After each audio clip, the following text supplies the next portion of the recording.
Olá, pessoal, professor Marcelo. Hoje, então, estamos indo para a nossa terceira aula resolvendo questões da banca FADESP focado na prova da Cefa Pará. Hoje, nós iremos finalizar a prova anterior, que foi cobrado na Cefa Pará, e visto que temos um tempo até a prova, né, no dia 22, caso vocês tenham dúvida de algum CPC específico ou de algum tópico de auditoria que não foi abordado ou que vocês tenham dúvida, coloquem nos comentários e assim eu posso saber aonde ajudar vocês que estão se preparando aqui por esse canal. Além disso, peço que curta, compartilhe com pessoas que vocês sabem que têm interesse. Meu objetivo é estar compartilhando o máximo de conhecimento com todos e assim ajudando, né, vocês e as outras pessoas que realmente se esforçam nesse estudo a estar conseguindo passar no concurso e mudando a vida. Então, sem mais delongas, vamos agora iniciar o resto da prova. Então, no último vídeo, a gente tinha parado nesta questão, né, que ele vai tratar sobre a NBC TA 240, que vai então falar sobre a responsabilidade do auditor em relação a fraudes dentro do contexto de auditoria. Ok?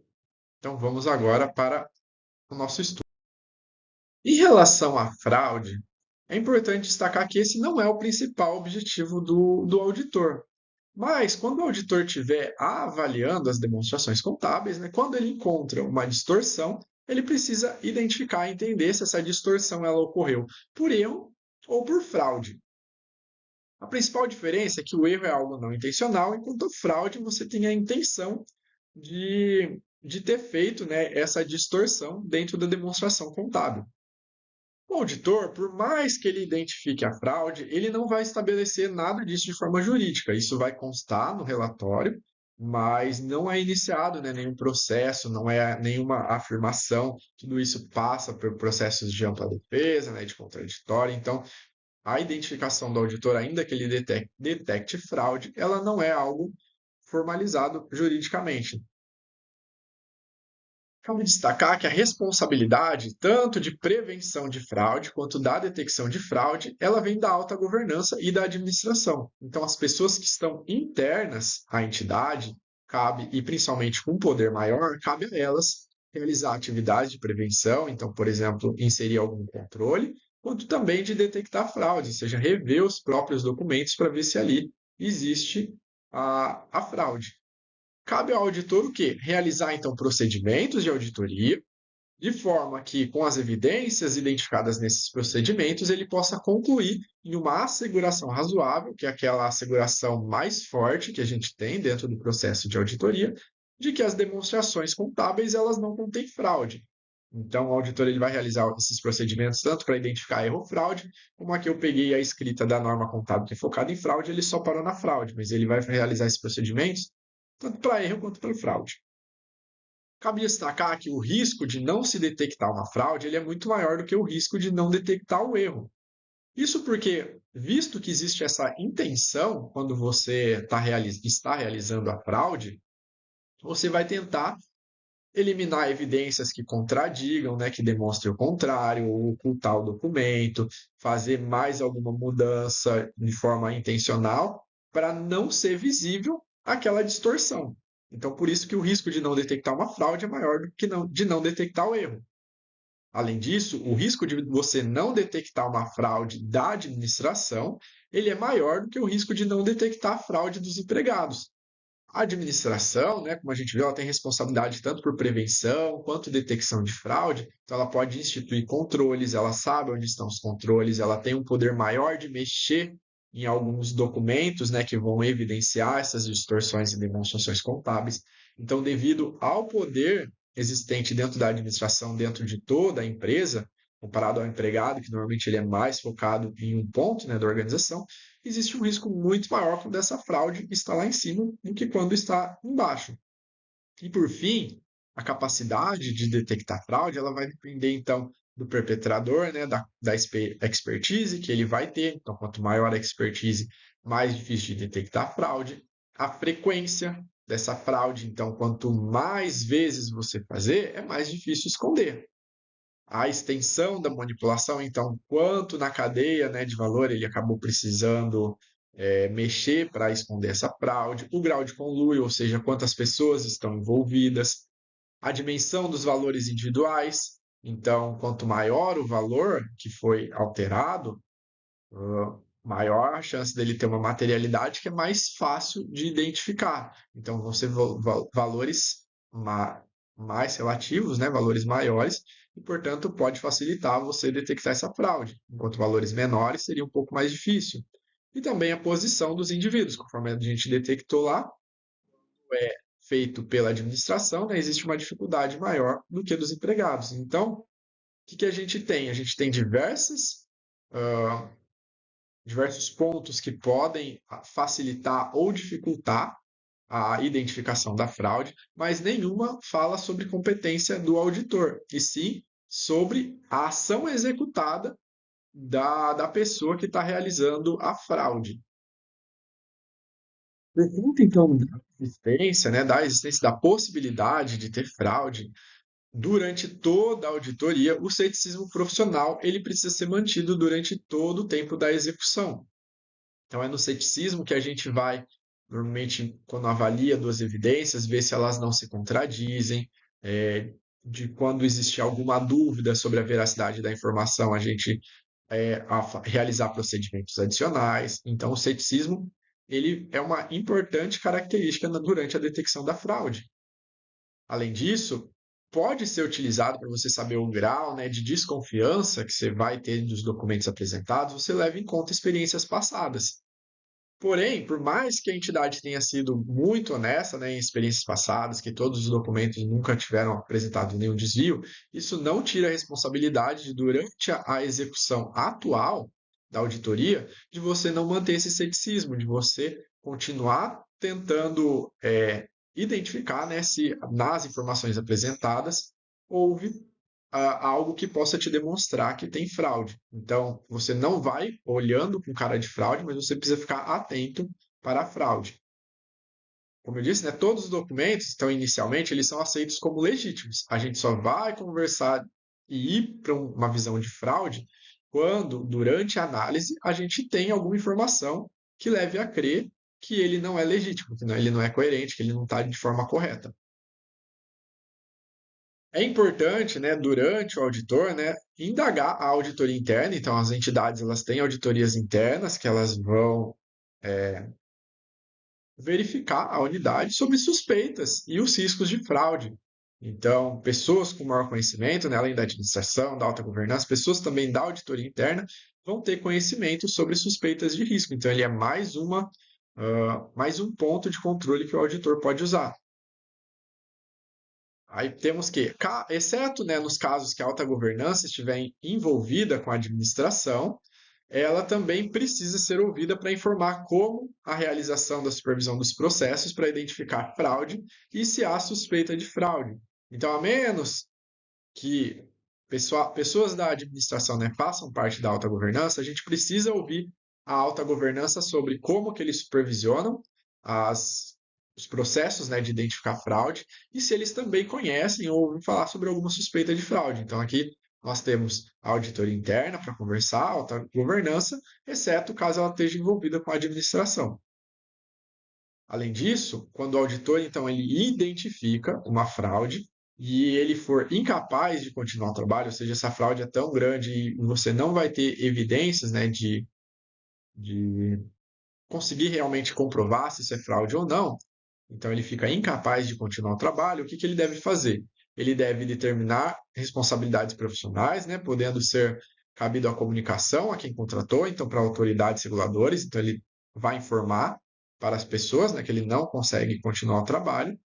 E caso, mesmo assim, né, se mantenha essa incapacidade, ele pode, se for possível, porque em algumas atividades você não pode, né, não realizar uma auditoria, ele vai considerar se ele é apropriado ele se retirar. Além disso, né, nesses casos em que foi identificado a fraude, a primeira coisa que o auditor tem que fazer, né, é comunicar à administração com tempestividade apropriada. Então, identificou a fraude, é feita a comunicação. exceto, né, caso a suspeita ela caia sobre a administração ou empregados com grandes funções significativas em controle, ou até mesmo em casos que se ache necessário, em vez de se falar com a administração, você deve comunicar os responsáveis pela governança. Aí vai entrar naquele mesmo ponto, né? Caso a administração faça parte da governança, aí obviamente entra naquele ponto de restrição do trabalho, dificuldade de continuar, porque vai estar ao que você é incapaz, né, de detectar, às vezes, procedimento adicional para confirmar a fraude. Como eu disse, né, exceto, né, se todos os responsáveis pertencerem à administração. Vamos agora para nossas questões. Então, lendo agora a alternativa A.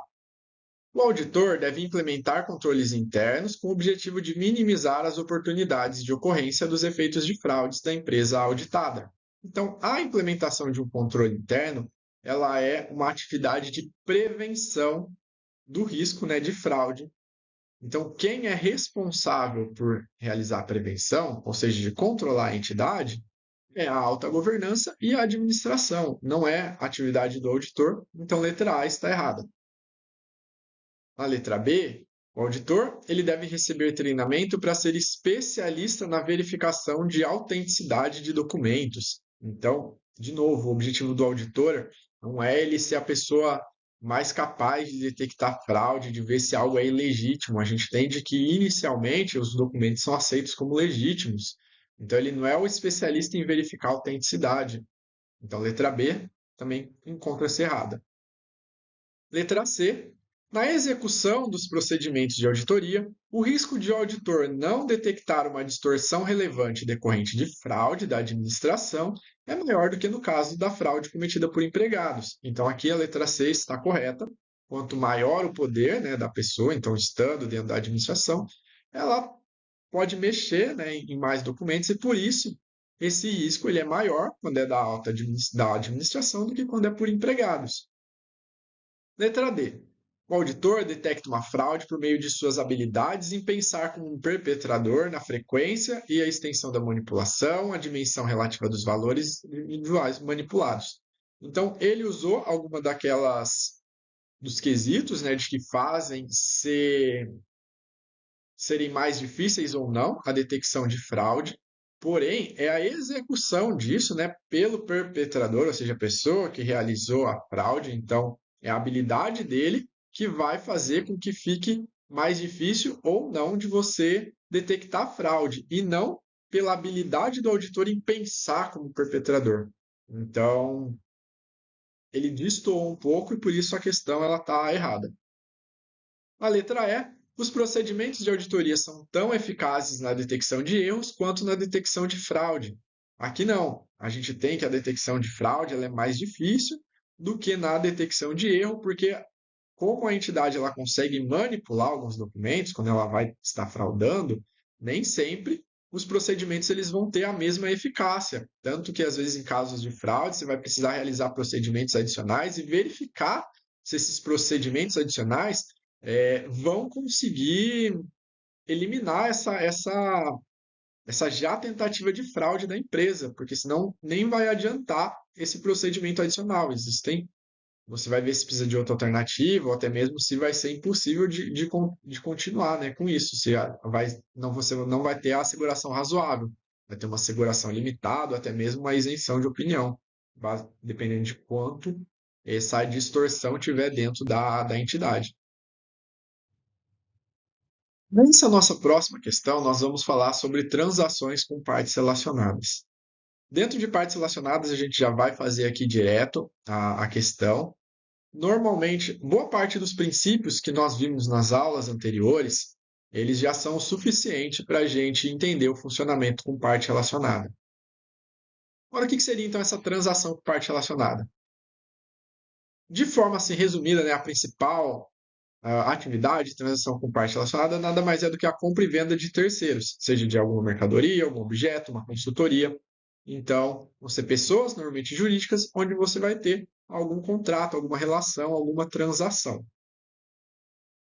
Todos os princípios de que o auditor ele segue para detectar erros dentro da entidade, ele vai seguir quando ele vai estar analisando, né, notas fiscais de compras com essas entidades. nós vamos ter que o auditor, querendo ou não, ele é limitado a atuar dentro da entidade, então ele não vai entrar dentro de todas as demonstrações contábeis de uma parte relacionada, então normalmente ele está focado ali na empresa dele e a relação com essas partes relacionadas vem principalmente dessas transações existentes. Então o que ele precisa ficar atento vão ser situações não tão comuns, valores maiores, ou qualquer outra evidência, né, que indique a ele de que possa existir alguma fraude em alguma transação com essa parte. Cabe ressaltar também de que é muito mais difícil de você normalmente detectar uma fraude quando ela vem com partes relacionadas, porque normalmente estamos falando de altas administrações.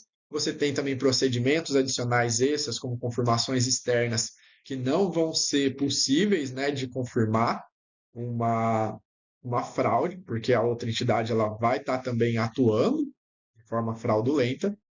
Então, esses são os principais pontos que a gente precisa ficar atento e conhecer quando estamos falando de partes relacionadas. Do resto, a mesma lógica que a gente usa quando vai ver o trabalho do auditor dentro da unidade vai ser quando ele está analisando os papéis, né, as transações com outras partes. E com isso a gente consegue resolver as questões. Então vamos lá, para o item 1. O auditor deve indagar a administração se há transações com partes relacionadas conduzidas sem o pagamento de contraprestação. Então, aqui o auditor está fazendo perguntas para a administração se tem, e principalmente de algo um pouco mais sensível. Então, numa transação, quando não tem o pagamento de contraprestação, né, vai vir normalmente, às vezes, uma doação, por exemplo, você precisa identificar isso, tomar um cuidado, pois ali existe um risco maior. Então, cabe ele indagar questões para a administração. A 1 está correta. Letra 2. O auditor deve realizar a auditoria nas demonstrações contábeis das partes relacionadas para avaliar o risco de distorção relevante da conta. Então, o auditor, ele não avalia a demonstração contábil dessa parte relacionada, ou seja, de uma outra pessoa jurídica, de uma outra entidade. Ele avalia a demonstração contábil da empresa, que ele foi contratado, e as notas fiscais, as reduções com essa parte relacionada, com esse terceiro, e não da demonstração contábil dele em si. Número 3, o auditor deve assegurar a existência de controle por meio de autorização e aprovação da administração para as transações significativas com partes relacionadas fora do curso normal de negócios da entidade, eliminando assim o risco de distorção relevante de fraude por conluio. Então, quando o auditor ele analisa os documentos, as transações, ele não consegue eliminar o risco. Tanto que por isso que o máximo de segurança, né, no relatório é a asseguração razoável. Ou seja, se existe ainda o risco de não ter sido detectado uma distorção relevante. Esse é o nosso risco de auditoria. É quando a realização dos procedimentos, a realização da auditoria, não conseguiu concluir e identificar um risco, seja por fraude ou erro, que existia. Número 4. O auditor deve examinar minutas de reunião dos acionistas cotistas, dos responsáveis pela governança, em busca de indicações de existência de relacionamento ou transações com partes relacionadas que a administração não tenha anteriormente identificado ou divulgado. Então, o auditor ele iniciou o trabalho, ele perguntou se existe transações, né, com outras partes. A entidade ela informou, por exemplo, que não tinha ou que tinha, mas ele encontrou depois, né, seja através de análise de alguns documentos, né, onde é que ele coloca a minuta de reunião, ou então conversar com a governança, né, para saber se existia algo que não foi demonstrado. Então, aqui nada mais é do que procedimentos padrões, né, porque é tanto para identificar erro, fraude, são procedimentos padrões do auditor. Então, está correto. Então, assim, né, como a gente viu aqui agora, nós temos as nossas alternativas. Então, estava correta a número 1 e a número 4. Portanto, alternativa letra B. Nessa nossa próxima questão, nós vamos estar falando sobre continuidade operacional, que tem os procedimentos descritos dentro da NBCTA 570. Vendo um pouco, né, sobre continuidade operacional, peguei exatamente partes do texto para vocês já terem familiaridade, né, com o que está escrito na NBCTA 570. Então, nós temos que as demonstrações contábeis para fins gerais são elaboradas utilizando-se a base de continuidade operacional, a menos que a administração pretenda liquidar a entidade ou interromper as operações ou que não tenha nenhuma alternativa realista. O que isso significa? Que o auditor, quando ele vai estar realizando os procedimentos, as averiguações, ele vai imaginar que a entidade continua, exceto, né, se a entidade, né, já informar ou ele souber que ela vai estar querendo liquidar, vender, né, interromper as operações, ela vai parar, ou então ele identificou tantos prejuízos, né, a entidade ela está tão mal financeiramente que ela não vai ter nenhuma alternativa realista além dessa. Então, quando o uso da base contábil de continuidade operacional é apropriado, os ativos e passivos são registrados considerando que a entidade será capaz de realizar seus ativos e liquidar seus passivos no curso normal dos negócios. Então, é aquela base que a gente conhece, principalmente dos CPCs, né? Vão ser os ativos conforme se consegue do realizável, né? Você não vai estar buscando prejuízo, então que a entidade não vai estar sendo liquidada. Aqui basicamente seria o normal, assim, a entidade vai continuar operando, você continua visualizando ela conforme todos os CPCs, né, indicam, né, você vai, essa é a base de continuidade operacional, é aquela que a gente já estuda tanto na aula de auditoria quanto nas aulas de contabilidade. Por fim, nós temos que algumas estruturas de relatórios financeiros, né, eles vão conter exigência explícita que se faça uma avaliação específica da capacidade de continuidade operacional, então não são todas.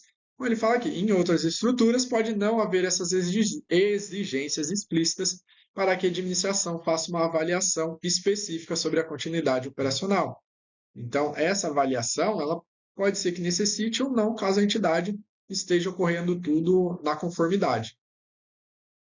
Aí, em relação, né, aos eventos futuros, ou seja, sobre o que a gente pensa, né, no futuro da entidade, na capacidade dela, né, de honrar as suas dívidas, de vender as mercadorias, é importante ter em mente que quanto mais distante esse evento futuro, maior o grau de incerteza existente sobre ele.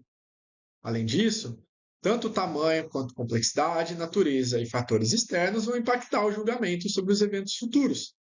Então, os fatores externos eles podem mudar como a empresa vai se comportar, por exemplo. Então, cabe realizar esse julgamento para identificar o grau de certeza ou a possibilidade de realização desse evento futuro. E, por fim, é importante saber, que obviamente faz sentido quando você está vendo, mas às vezes é esquecido quando se analisa um período retroativo, que durante a análise realizada, esse julgamento é conforme as informações disponíveis na época. Então, se depois surgiu um assunto novo que fez com que esse evento futuro, por exemplo, não acontecesse, a culpa não vai ser necessariamente de uma auditoria realizada errada, mas que a informação ela não estava disponível na época. Então, precisamos saber desse detalhe. Por fim, então, qual que é a responsabilidade do auditor? Então, vai ser de obter a evidência apropriada e suficiente, aquela nossa métrica de quantidade, né, e qualidade das evidências, para poder concluir.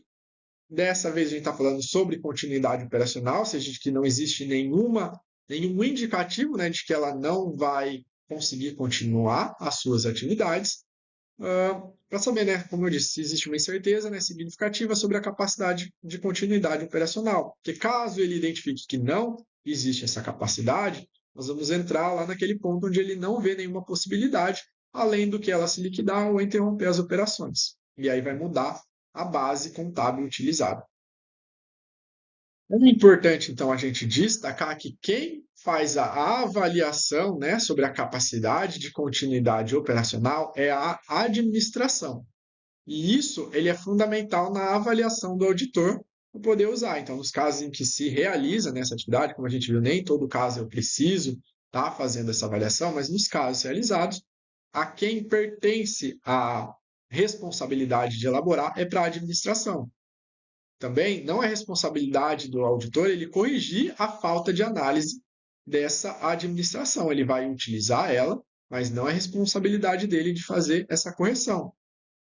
E cabe o que a ele, então? O dever de revisar a avaliação. Então, ele vai rever, ver se a administração utilizou critérios adequados, riscos adequados, se realmente faz sentido. Então, o processo de auditoria, ele normalmente vem de uma revisão e não da execução. Mesma coisa que a gente tem nos nossos controles, né? Não é a capacidade, não é a responsabilidade do auditor de realizar os controles, como vimos na prevenção e detecção de fraude. Então, aqui é a mesma coisa.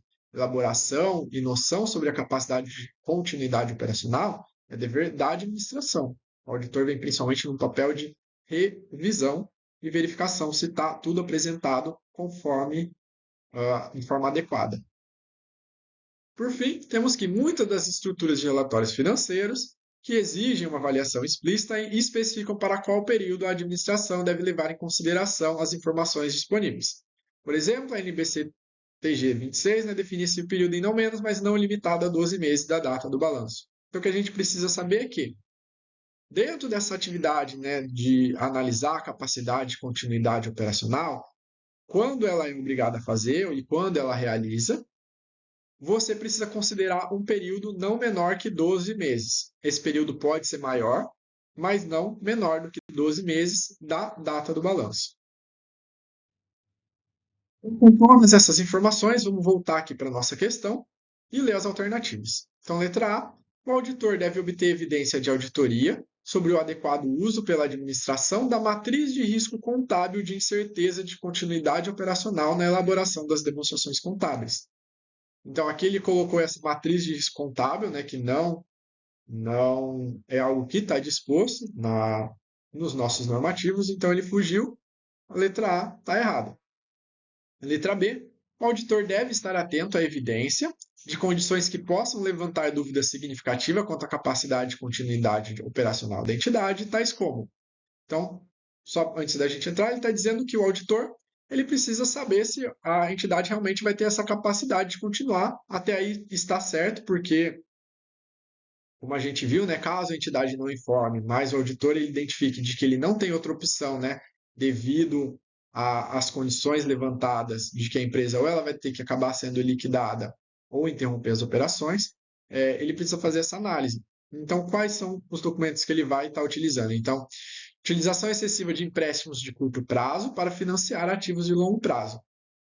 Aqui eu não vou entrar, não cabe a gente, por exemplo, entrar na NBCTA 500 e ver todos os exemplos, dá para a gente utilizar o funcionamento. Então, esse que eu vou fazer essa análise com vocês. Então, estou utilizando empréstimo de curto prazo, estou pegando dinheiro de algo que eu tenho que pagar de forma rápida, então, em menos de 12 meses, para financiar os ativos de longo prazo, ou seja, compras e vendas que vão demorar mais de um ano. Então, como que eu vou conseguir pagar se eu estou comprando algo que vai demorar para ser vendido e assim eu tenho o dinheiro que termina, né, que eu só vou conseguir esse dinheiro depois que meu empréstimo tiver vencido. Então, eu vou ter que realizar, às vezes, um outro empréstimo para pagar esse empréstimo de curto prazo. As dívidas começam daí a fazer aquele efeito, né, de bola de neve. Então, aqui sim, pode ser um indicativo. Suspensão de dividendos, então nós vamos ter que a entidade ela não está distribuindo, né, parte do dinheiro dela, pode ser uma alternativa de demonstrar que ela não tem essa capacidade de continuidade operacional. Índices financeiros adversos, né, os principais, então muitos índices demonstrando que ela está com problema. E dentre outros, existem outros, então letra B está correta. Letra C. O auditor deve assegurar quanto à elaboração das demonstrações contábeis para propósitos especiais com base contábil de continuidade operacional. Então, primeiro a gente entende que não é obrigatório essa elaboração das demonstrações contábeis. Então, em alguns momentos você vai ter, em outros não. Segundo, não é ele que assegura a elaboração, ele revisa, ele não é o responsável por isso. Quem tem que assegurar de que tem essa elaboração quando ela é necessária é a administração. O auditor tem o papel de revisar e verificar, né, se está tudo correto. A alternativa C errada, vamos para a letra D.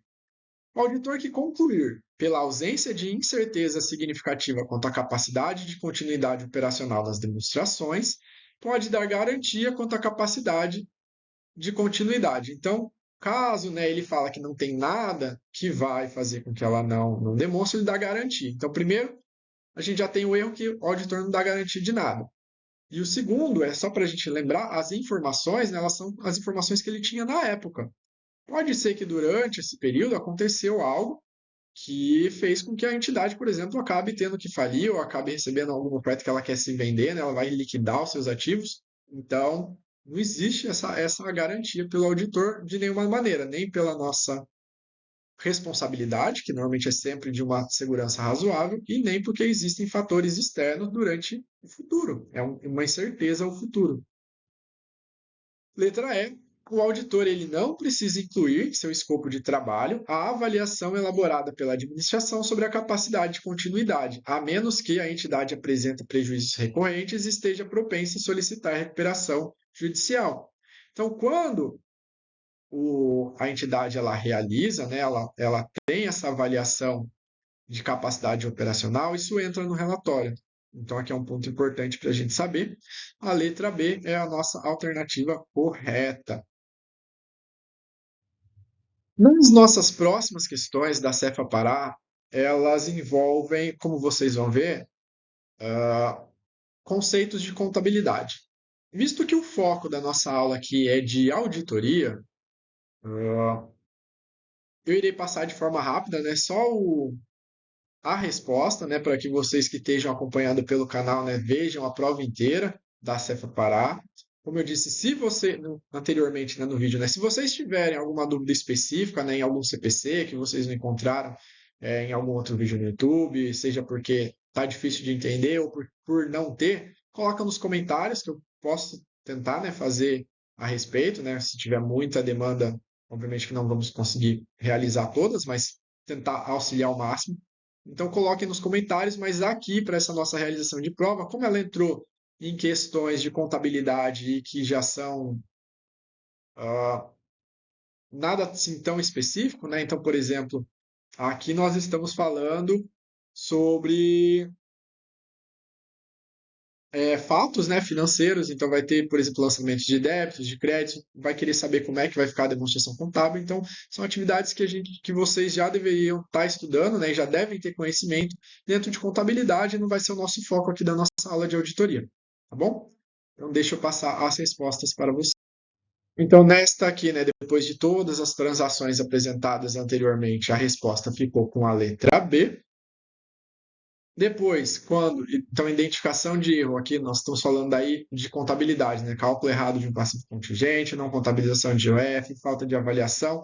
Se isso daí, esse erro, ele aumentou a maior ou menor nos ativos, o nosso correto é a letra D. A companhia XPTO, então estamos falando de probabilidade de perdas, né? Seja de possível, remoto ou provável, de como que ficaria o valor. A resposta é a letra A. E por fim, tem os procedimentos quanto ao estoque de mercadoria. A gente vai trabalhar muito, né, com o valor realizável líquido, vamos precisar realizar alguns ajustes. Então a gente tem que aqui é a letra E. Então, como eu disse, vem muito de coisas de contabilidade, portanto eu não dei um foco tão grande aqui dentro da nossa auditoria. Bom, terminamos a nossa aula 3, terminamos toda a prova da Cefa Pará. Focamos e vimos com muitos detalhes diversas questões de auditoria, diversos tópicos, tanto que, por exemplo, a parte de partes relacionadas, nós pudemos ver de forma bem resumida e já conseguir chegar na resposta. Acredito que grande parte, né, dos tópicos conseguimos concluir nessas 3 aulas, então usamos poucas questões, mas aprofundamos bastante naquilo que pode ser cobrado. Caso tenha algum tópico que vocês gostariam de alguma aula ou algum CPC específico, conforme eu comentei no início da aula, coloca aqui embaixo no comentário para que possa estar de repente fazendo essa aula. Temos um bom tempo, né, mas também não é tão grande assim, então caso vocês queiram, né, quanto mais rápido conseguir ter esse comentário, daria tempo de fazer mais uma aula. Porém, caso a gente não se encontre mais, desejo a todos que estudaram aqui por esse canal, né, essa matéria aqui de auditoria, uma boa prova, tanto para que vocês vão bem na minha matéria, como nas demais, que vocês consigam ser aprovado dentro desse cargo que ele é algo muito bom, que vai realmente impactar e melhorar muito a vida de todos que conseguirem essa aprovação.